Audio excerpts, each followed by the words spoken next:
Loss is part of life. Grief, a part of what makes us human. But how we handle these situations ultimately determines whether we can actually become heroes to ourselves and others.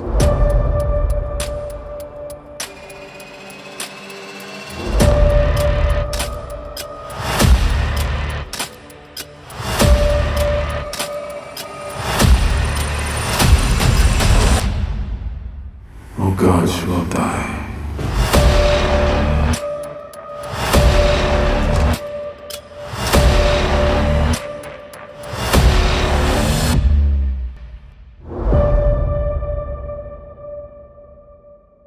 Hello heroes, and welcome back to Heroes Shadow, where we take a deep dive into our favourite heroes' minds. If it's your first time here, keep your hearts open because that's exactly where our journey will take us. When most people think about Thor, a lot of things come into mind, including his superhuman strength, his hammer, Mjölnir, which only he and those found worthy can lift, his humour, and many more. But what's surprising, however, is that among these things, you rarely hear people talk about how much Thor has actually lost. I mean, aside from losing his mother and father, his brother, beloved hammer, home, and even getting his heart broken in the previous Thor movies, in Thor Love and Thunder, Thor had to watch his one true love battle with cancer and eventually die, while also knowing deep down that she might have survived if only she didn't have his hammer. In today's video, we'll be taking two expository journeys simultaneously. A journey through Thor's life, how he went from a god lashing out his frustrations on other planets and realms, to eventually finding that which he yearned for, and a darker journey through Gorr's life. If you want to find out where these journeys lead us to, then stick to the end of this video. Let's begin. Thor and Gorr are two contrasting yet similar characters, whose influences on each other end up shaping the people they both become. While Gorr was an ardent worshipper of a god named Rapu, who found himself and his daughter stranded in a desert with neither food nor water, Thor was a god who had all but lost everyone he ever held dear. Being Rapu's follower, Gorr prayed carelessly for help from the god he had put his truth in. That day, however, it seems Rapu wasn't in a good mood to grant favour, or that he never granted any favours, because Gorr's daughter died. However, something unexpected happened. Gorr got to meet the god he was desperately hoping for, but got disappointed because, as it turns out, Rapu and the gods generally never cared about him nor his daughter, notwithstanding that he had devoted all his life to service. In fact, Rapu even attempted to kill him.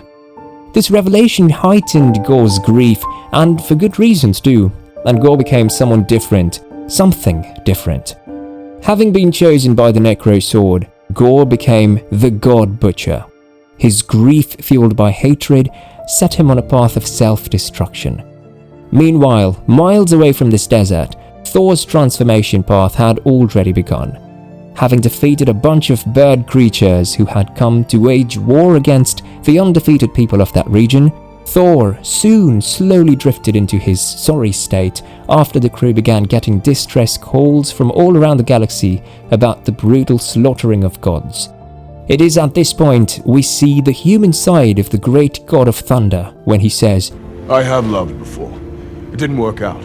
They either die a grismal death or they dump you with a handwritten letter. I don't know which is worse, but it's why I keep everyone at arm's length. Now, although being the mighty god of thunder, Thor tried to look cool while saying this, there's no doubt that those words came from a place of pain. It was obvious that Thor was referring to the kind of death his family and people died as grismal, and his fallout with his girlfriend as being dumped via a handwritten letter.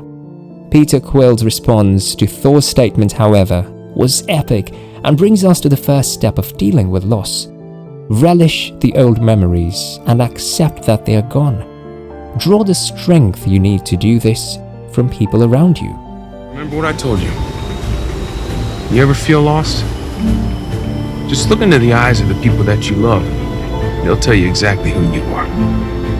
Many times when we experience a painful situation, we're so hung up on questions like, why us? Couldn't it have been someone else? What did we do wrong? While these questions are normal for every grieving person, the hard truth is that these questions limit us to the past. When we become obsessed with the past, we find ourselves incapable of moving forward. This was exactly what happened to Gorr.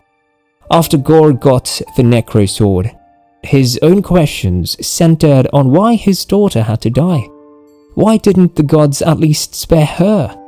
He turned these questions into obsessions which drove him deeper into grief, which he let out by murdering every god he encountered. Thor, on the other hand, did quite the opposite. Together with Korg, Thor ventures into the galactic frontier, where they see firsthand how much damage Gorr could do. They then head to New Asgard on Earth, and there Thor meets Jane, his long-lost love, in a battle, and in that same battle, he comes face to face with Gorr for the first time. The fight ends with Gorr kidnapping the Asgardian children and holding them captive. This shatters Thor as well as other Asgardians, and the entire kingdom is thrown into panic, so much so that Valkyrie, the ruler of Asgard, is unable to control the crowd. It is in the midst of this chaos that our next tip surfaces. Anytime you feel the pain is overwhelming, realize that someone out there could one day be inspired by your growth. Whether you believe it or not, you're actually an influence on someone out there. Someone still smiles because of what you said. Another is inspired by how you behave, or those few words of encouragement you gave them. It's for these people that you should strive to keep a positive attitude, even after a loss. For Thor, being the son of Odin, Asgard needed him to be strong. For you may need to stay strong for your partner, your son or daughter, your sibling or parents, or even your friends. When Axel contacts the group and eventually gets Thor to see the children, Thor has to calm the kids down, reassuring them that help was on the way. Despite his own fears about the mission, each time Thor visited the group, he always reassured them that harm won't befall them. By inspiring the children, Thor strengthened his own resolve. By inspiring others, Thor inspired himself. He knew deep down that he needed to be strong for them, at least. This realization tremendously affected how Thor went on to lead his life from then. He ventures to find the gods, to ask them for help, and when they deny him this help, he still doesn't relent. Although aware that he was venturing into a place where Gorr was stronger, accompanied by Jane and Valkyrie, Thor still tracks Gorr to the Shadow Realm. However, when the trio gets there, they are once again reminded that Gorr was stronger in that realm. Valkyrie is badly wounded after the fight, and Jane's body is unable to hold up anymore, so she breaks down. Thor also loses Stormbreaker, his axe, to Gorr when he summons the Bifrost in an attempt to retreat with his wounded comrades. Back on Earth, Thor realizes that the major reason why Jane is unable to fight her cancer is that she's been using Mjölnir, his hammer. This revelation really destabilizes him. He tries to explain to Jane why she should never use the hammer again. Thor then set out to stop Gorr before the god Butcher would find eternity and use the being to end all gods. Things, however, go sideways when Jane comes to save Thor after he's almost killed by Gorr, but by tapping into Mjolnir's power, she was ultimately sacrificing her life. Now, even though the trio wins that fight, they, however, lose the battle, because Gorr finally comes face to face with eternity and is about to make a wish. Instead of stopping him, however, Thor tells Gorr that although the God Butcher had won, he, Thor, chooses to love. He then goes to spend his last minutes with Jane before Gorr wishes him and the gods gone. This realization struck Gorr, and we saw something remarkable happen. Leave your heart open. Gorr opened his heart to the possibility of being with his daughter, even if it was for a fleeting moment. Instead of wishing the gods were gone, Gorr wished that his daughter lived. Gorr finally finds peace before he dies, and knowing he is dying, he asks Thor to watch over his daughter. Thor agrees to Gorr's dying wish, and the two go on to make memories that would be therapeutic for the great god of thunder. So no matter what you're feeling, when you're faced with loss of a loved one, relish old memories, but draw strength from the people around you. Old memories show you how much you had. New ones reveal have. Bear in mind, however, that your journey through loss will one day inspire someone else. Finally, leave your heart open. Do not know what the future holds in store for you. For Thor, the future held love, and for Gore,